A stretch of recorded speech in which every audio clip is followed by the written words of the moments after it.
네, 시사인터뷰 오늘 듣고 계신 시각 8시 7분 48초 지나고 있습니다. 제3지대 신당 창당 통한 더불어민주당의 혁신과 변화의 방향성 그리고 또 정치 현안에 대해서 최영선 더불어혁신 정책연구원장과 얘기 나눠보겠습니다. 안녕하십니까? 안녕하세요. 네, 내년 총선 앞두고 이제 제3지대 창당, 신당 창당 움직임이 보여지고 있습니다. 일단 먼저 양향자 의원인데 새로운 어떤 얘기를 했습니다. 그 당 운영이라든가 이런 것들을 좀 획기적으로 좀 해보겠다 이런 식으로 얘기를 했는데 어떻게 보십니까?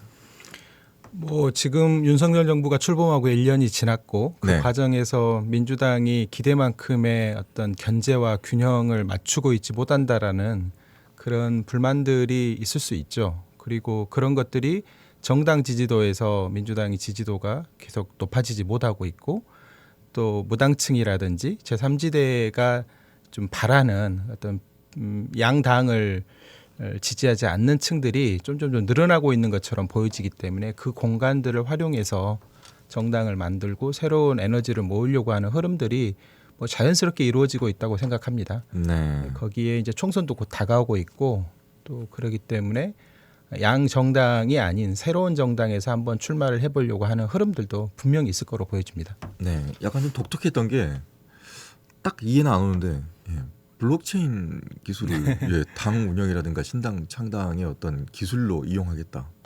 이거 어떻게 보십니까?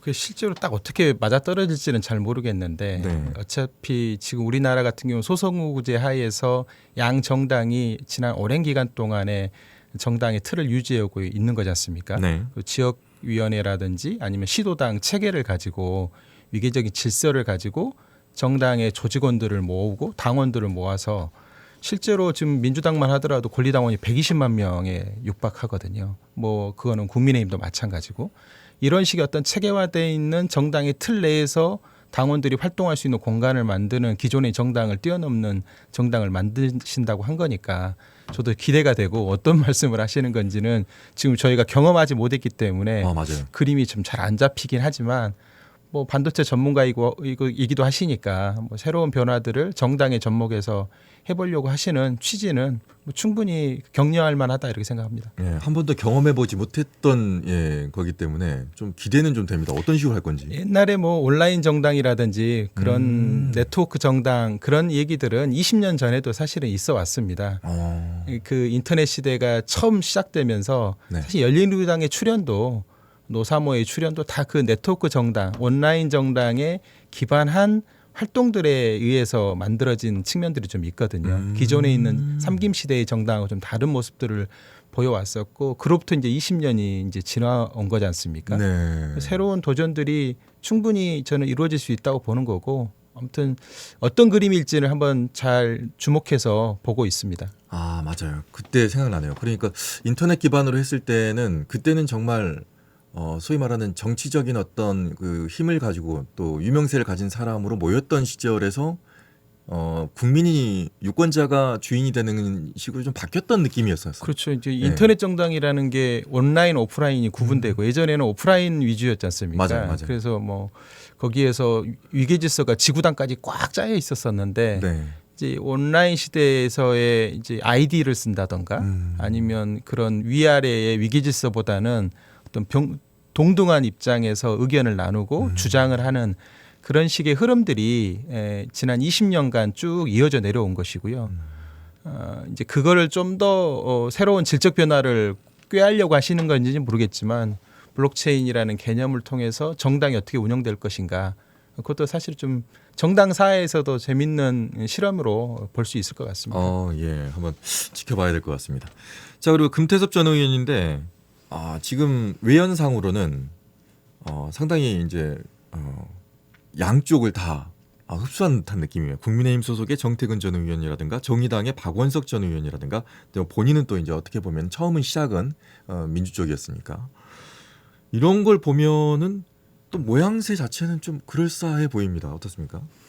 그러니까 지금 선거구제 개편 문제가 아직 결론이 나지 않고 있고 이제 현재 상태로 보면 준연동형 비례대표제를 기반으로 한 소선거구제. 네. 요게 지금 21대 국회에 그러니까 탄생하게 된 어떤 제도적 뒷받침이었지 않습니까? 그러다 보니까 위성 정당도 나오게 되고 여러 정당들이 비례대표를 선출하기 위해서 만들어지고 사라지고 이 과정들이 이제 이루어져 왔었던 거거든요. 네.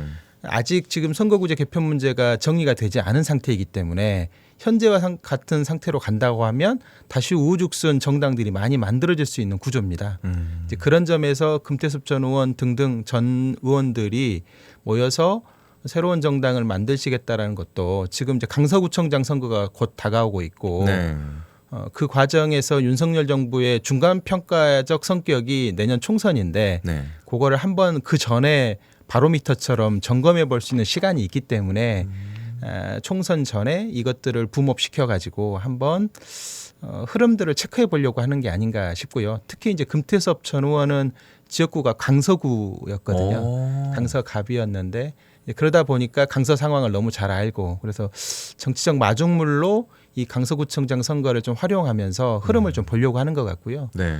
광주에 와서 어제 토론을 좀 하셨는데 광주가 정치적으로 관심도가 굉장히 높은 지역이지 않습니까? 네. 다른 지역은 지금 정책 문제보다는 후쿠시마 오염수 문제라든지 그렇죠. 민생 현안 문제에 대해서 지금 굉장히 이 관심이 집중되고 있는 반면에 광주는 그럼에도 불구하고 정치 현안에 대한 이해도나 관심도가 굉장히 높은 지역이어서 네.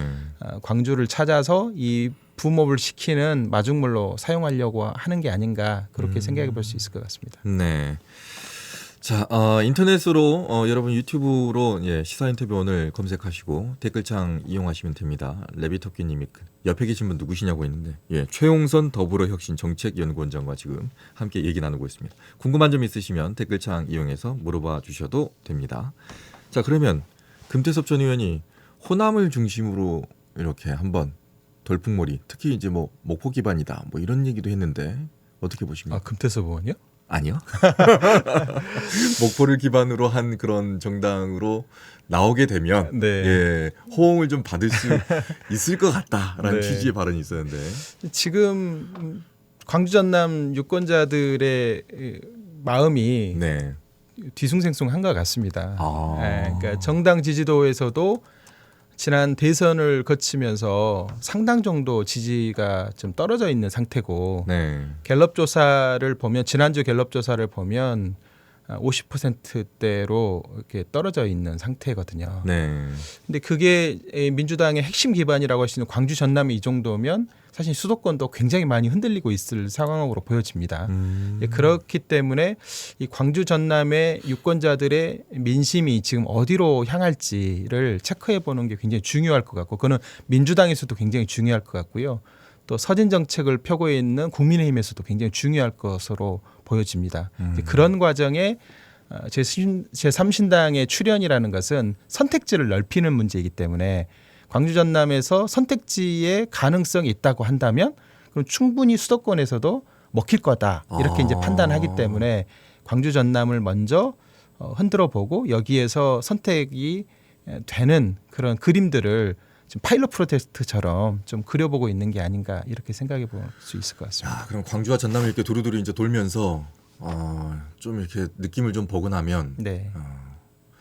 본인들의 가능성을 좀 볼 수 있을 것 같아요. 사실 안철수 전 지금 의원께서 당을 만드실 때도 네. 첫 붐업이 일어났던 곳이 광주 전남이었거든요. 광주 전남. 네. 그러니까 선택지가 민주당과 국민의힘과 또 하나가 있다고 한다면 네. 그러면 이제 그 선택지로 인정받는다고 한다면 전국적으로 제3정당으로서 그 선택을 받을 가능성이 높다 이렇게 판단할 수 있을 거기 때문에 여기에서 먼저 그러니까 그런 거 있잖아요. 뭐 요즘에 전자기기라든가 네. 뭐 문화적인 어떤 노래나 영화라든가 OTT 이런 문화 상품들이 한국이 약간 테스트 베드처럼 네. 먼저 이렇게 출시해 가지고 상황을 보는 것처럼 정당에서도 호남이 그런 역할을 차지하고 있는 게 아닌가 이렇게 생각해 볼 수 있을 것 같습니다. 이야, 그러네요. 좀 광주 전남이 항상 정치 시즌 되면 좀 뜨거웠던 것 같습니다. 뜨겁죠. 여길 기반으로 어떻게 한번 해보겠다. 네. 아니면 여기에서 어떤 테스트를 좀 받아보겠다. 네.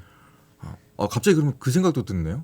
그러면 조국 씨도 이제 나올 수 있다 네, 이런 네. 얘기를 하고 있는데 민주 쪽으로 안 나오게 된다면 신당으로도 나올 수 있는 건지 무소속으로도 나올 수 있는 건지 나오는 건지 그것도 궁금하네요. 갑자기.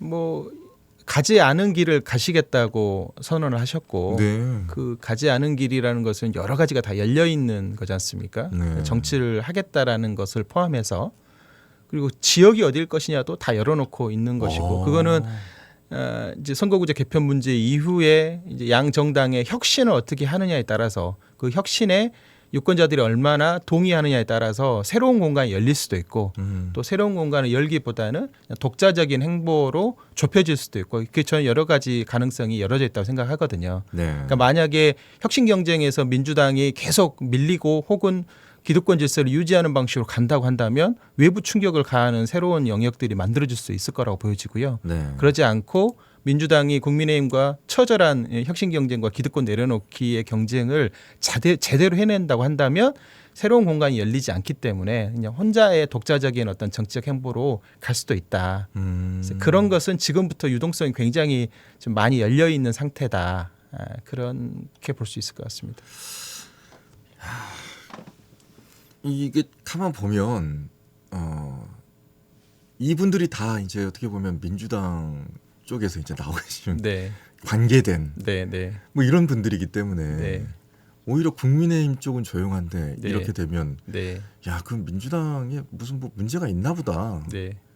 이렇게 보시지도 아니 않을까요? 그렇지 않고요. 지금 뭐 네. 최경환 전 부총리도 지금 뭐 이준석 전 대표랑 뭐 엊그제 만나서 페이스북에 올려서 그게 보수 대연합으로 가자 뭐 그런 글도 올리시고 또 뭐 우병우 전 그 민정수석도 영주에서 출마하려고 하고 있고 네. 다양한 지금 대구 경북에서도 일종의 올드보이들의 어떤 귀환이 어떻게 이루어질 것인지에 대해서 첨예한 관심을 갖고 있는 상황이죠. 그거는 안정적으로 호남을 기반으로 해서는 민주당, 대구 경북을 기반으로 해서는 국민의당의 어떤 국민의힘.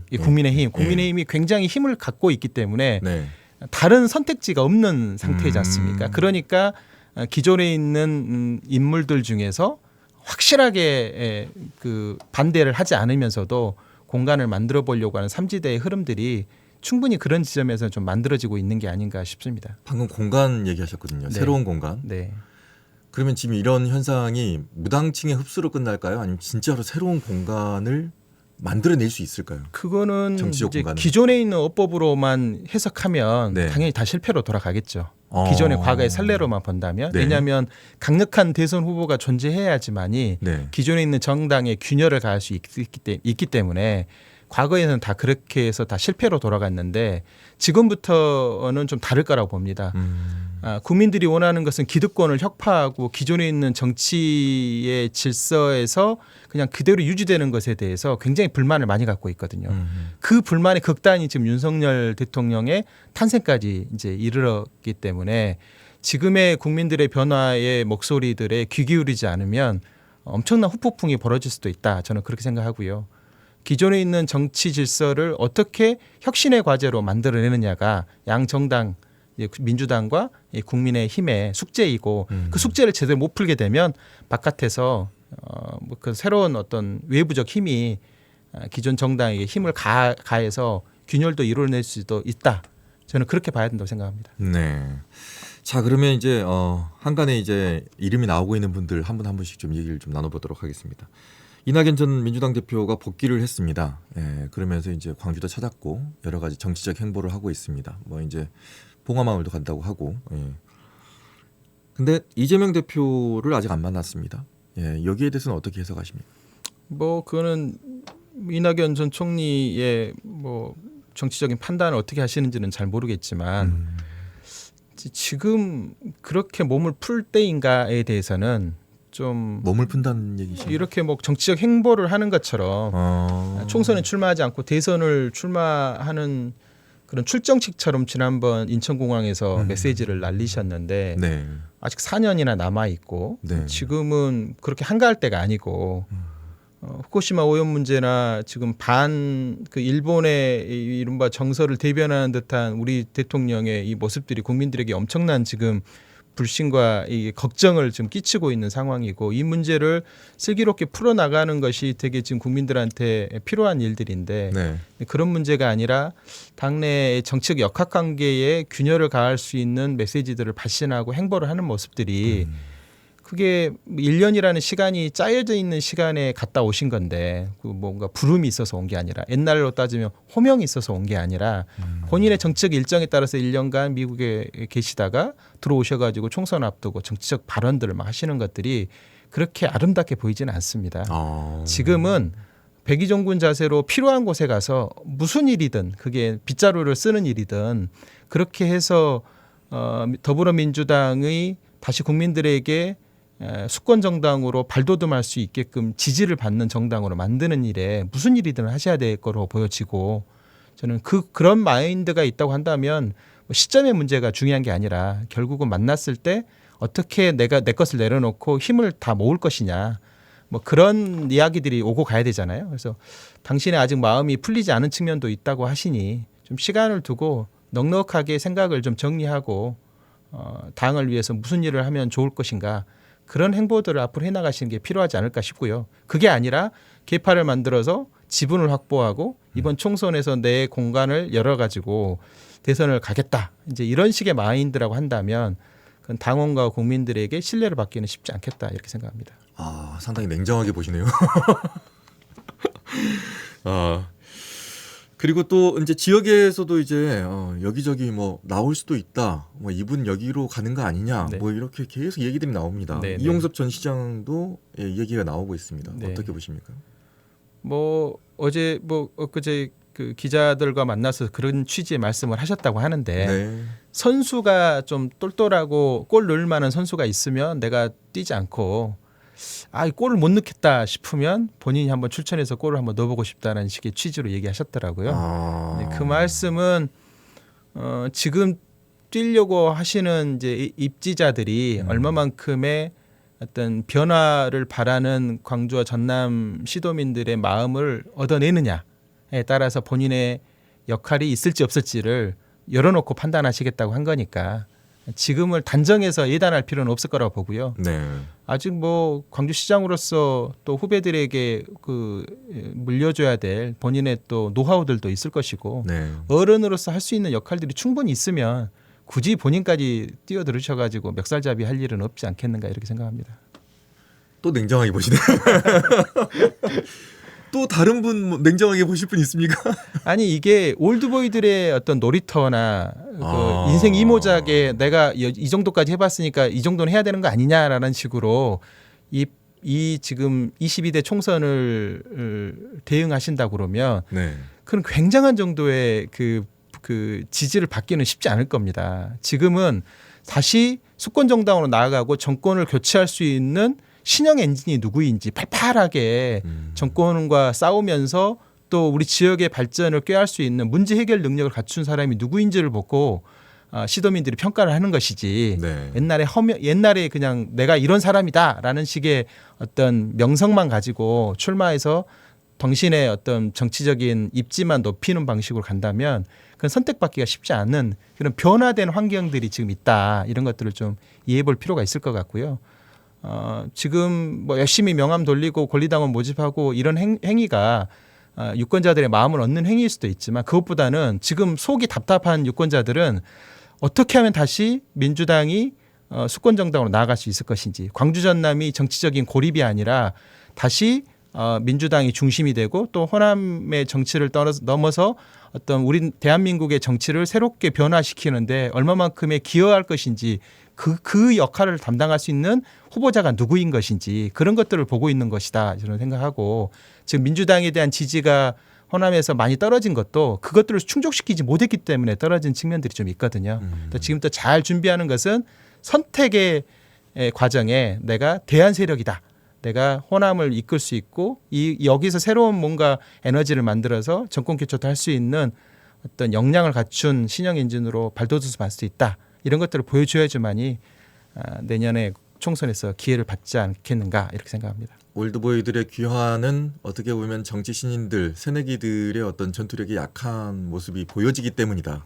그런 측면도 좀 있습니다. 예, 어떻게든 올려내고 또 자신의 철학을 무조건 어떻게든 유권자들에게 이해시켜야 되는. 예. 그렇죠. 선택지로 인정받아야 되는 것이지 내가 누군데 내가 이런 일을 해봤는데 이런 것만 가지고는 이번에는 총선에서 선택받기가 쉽지 않겠다라고 생각합니다. 알겠습니다. 조만간에 다시 한번 모셔야 되겠습니다. 예, 몇 분 얘기를 덜 했거든요, 저희가.